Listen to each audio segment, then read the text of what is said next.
মৰমৰ ছাত্ৰ ছাত্ৰীসকল, আজি আমি চেপ্টাৰ 7 অৰ্থাৎ মৌলিক সংখ্যা আৰু বিভাজ্যতা এই চেপ্টাৰটো আৰম্ভ কৰিবলৈ লৈছোঁ। ইয়াৰ কেইটামান অংক মই আজি সলভ কৰি দিছোঁ। ইয়াত আমাৰ 2টা বা 3টা ভিডিঅ' হ'ব। তাৰ প্ৰথম ভিডিঅ'টোত আজি প্ৰথম অংকটো তোমালোকে চোৱা। এটা হৰণ অংকৰ ভাজক ইমান, ভাগফল ইমান, ভাগশেষ ইমান হ'লে ভাজ্য কিমান হ'ব? তেনেহ'লে ভাজ্য উলিওৱাৰ ফৰ্মুলাটো তোমালোকেতো জানাই। কি আছিলে তোমালোকৰ? আচ্ছা, ভাজ্য উলিওৱাটোৰ ফৰ্মুলা হ'লে এনেকা, ভাজ্য সমান সমান ভাজক, ভাজকক আমি পিৰে বুজাওঁ, ভাগফল কিউ আৰু ভাগশেষ আৰ। এই ফৰ্মুলা তোমালোকে বহাই দিয়া। ভ্যালু কেইটা 51 ইনটু কিমান আছিলে 16 প্লাস 27 নাই। তাৰপিছত তোমালোকে 51 আৰু 16 যদি তোমালোকে পূৰণ কৰা, তোমালোকে 8 আচ্ছা 81 কিমান পাবা? 816 পাবা নাই। পূৰণ কৰিলে তোমালোকে পূৰণ কৰি চাবা, পূৰণটো সহজ। তাৰ লগত তোমালোকে 27 যোগ কৰিবা। 27 যোগ কৰিলে তোমালোকে পাবা 843। তোমালোকে চাবা ইয়াত 843 অপশনটো আছে। এতিয়া আমালোকৰ নেক্সট কোৱেশ্চনটো হ'ল কোৱেশ্চন নম্বৰ 2। কোৱেশ্চন নম্বৰ 2টোত কি দিয়া আছে মই তোমালোকক বুজাই দিছোঁ। কোৱেশ্চন নম্বৰ 2ত আমাৰ দিয়া আছে 13 ৰবা সংখ্যাটো 13ৰে বিভাজ্য, 14ৰে আৰম্ভ হোৱা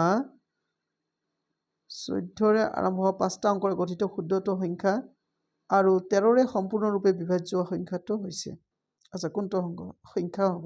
আমি সবতকে যেটো সৰু সংখ্যা আছে এই সৰু সংখ্যাটো লৈয়ে আমি আলোচনা কৰোঁ।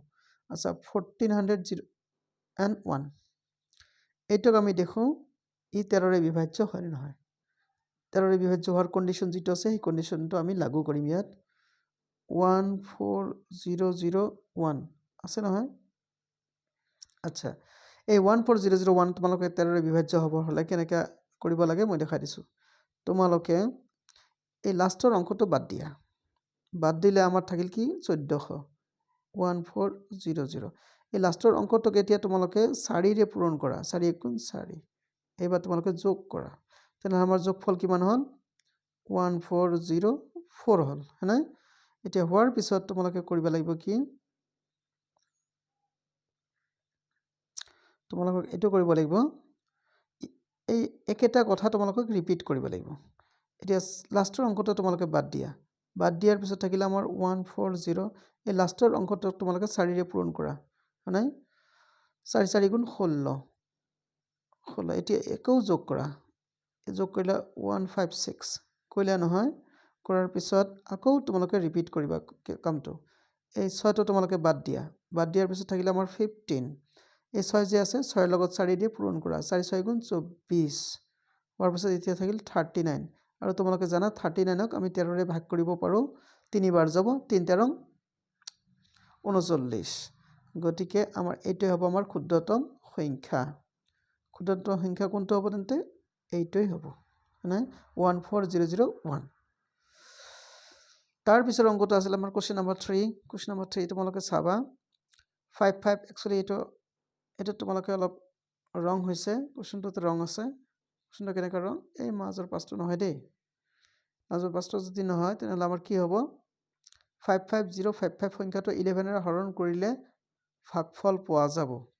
আচ্ছা, সাধাৰণ ভাগফল যদিও ভাগ অংক যদিও বহুতে ইয়াত ভুল কৰে। মই তোমালোকে যাতে ভুল নকৰা তাক মই দেখাই দিছোঁ কেনেকৈ কৰিব পাৰিবা। আচ্ছা, এইটো তোমালোকে কৰিবা এটা কাম, ভাগটো কিদৰে কৰিব লাগে খুব সাৱধানে কৰিব লাগিব। 55055 এইটো নহয় নে? এইটো হয়। তাৰপিছত ইয়াক আমি 11ৰে হৰণ কৰিম। আচ্ছা, নিশ্চয় ইয়াত 11 5 গুণ 55 মিলি গ'ল। এতিয়া তোমালোকে এই 0টো নমোৱাৰ আগতে হয়নে, যিহেতু আমাৰ 2টা অংক বিশিষ্ট সংখ্যাৰে আমি ভাগ কৰিছোঁ 2টাক, গতিকে ভাগফল আমাৰ মিলি গ'ল। মিলি যোৱাৰ লগে লগে আৰু আমাৰ বাকি নাথাকিল। সেইকাৰণে নেক্সট অংকটো নামাৰ আগতে তোমালোকে ইয়াত 0 দিব লাগিব। 0 দিয়াৰ পিছতহে তোমালোকে 0 নমাব পাৰিবা হয়নে? 0 নমালা। এতিয়া নমোৱাৰ পিছত তোমালোকে 5 নমালা, ভাগ 0.5 হ'ল তেনেহ'লে ভাগ নাযায় আমাৰ যিহেতু ভাগ নাযায় ইয়াত আৰু এটা শূন্য লগাব লাগিব তাৰপিছতহে তোমালোকে এইটো আনিব পাৰিবা তাৰমানে আল্টিমেটলি আমাৰ 55 হ'ল 11 5 জাৰ 55 তেনেহ'লে আমাৰ ৰিজাল্ট কোনটো হ'ল 5005 আচ্ছা 5005 আছেনে আছে নিশ্চয় ইয়াত গতিকে এইটো আমাৰ আনসাৰ তাৰপিছত তোমালোকে লিখিলা নেক্সট কোৱেশ্চনটো কি আছিল আমাৰ ইয়াত 6 নম্বৰটো তলৰ কোনটো দুটা অংকৰে গঠিত ক্ষুদ্ৰতম মৌলিক সংখ্যা এইটো 11 সকলো সময়ত মনত ৰাখিবা দুটা অংকৰে গঠিত মৌলিক সংখ্যা হ'ল 11 ক্ষুদ্ৰতম মৌলিক সংখ্যা 11 আৰু এটা অংকৰে গঠিত ক্ষুদ্ৰতম মৌলিক সংখ্যা হ'ব 2 মানে এই দুটা বস্তু তোমালোকে মনত ৰাখিবা এইবাৰ আহিল কি কোৱেশ্চন নম্বৰ 5 কোৱেশ্চন নম্বৰ 5ত আমাৰ কি দিয়া আছে কোন সংখ্যাক 8 12 আৰু 15 হৰণ কৰিলে প্ৰত্যেক ক্ষেত্ৰতে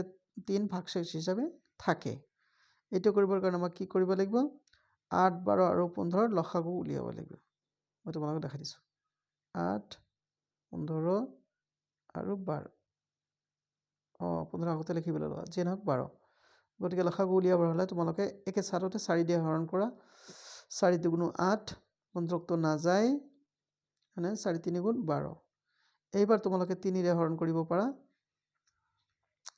2 নাযায় 3 5 গুণ 15 3 1 গুণ 3 তাৰপিছত এতিয়া আমাৰ কি হ'ব সবকেইটা পূৰণ কৰিব লাগিব কেনেকৈ পূৰণ কৰিবা একেবাৰে সহজ উপায়ত পূৰণ কৰিব লাগিব 3 4 গুণ 12 ইয়াত 12 2 5 গুণ 10 মানে দুটা পূৰণ কৰিলে 120 হ'ল 120 হ'ল যেহেতু প্ৰত্যেকটো ক্ষেত্ৰতে আমাৰ 3 ৰিমাইন্ডাৰ হিচাপে থাকে গতিকে 3 তোমালোকে যোগ কৰি দিয়া যোগ কৰি দিয়াৰ পিছত আমাৰ নম্বৰটো হ'ব 1 2 3 চোৱাচোন অপচনটো ইয়াত আছে নাই নিশ্চয় প্ৰথমটো হ'ল আমাৰ অপচন 1 2 3 এটাই হ'ব আমাৰ নিৰ্ণয় সংখ্যা গতিকে এয়া আছিল তোমালোকৰ ভিডিও খুব সহজ অংক গতিকে তোমালোকে কৰিবা চাবা ক'তবা কিবা ভুল পালে তোমালোকে কমেন্ট কৰিবা আৰু লগতে বাকিখিনি নকলো থ্যাংক ইউ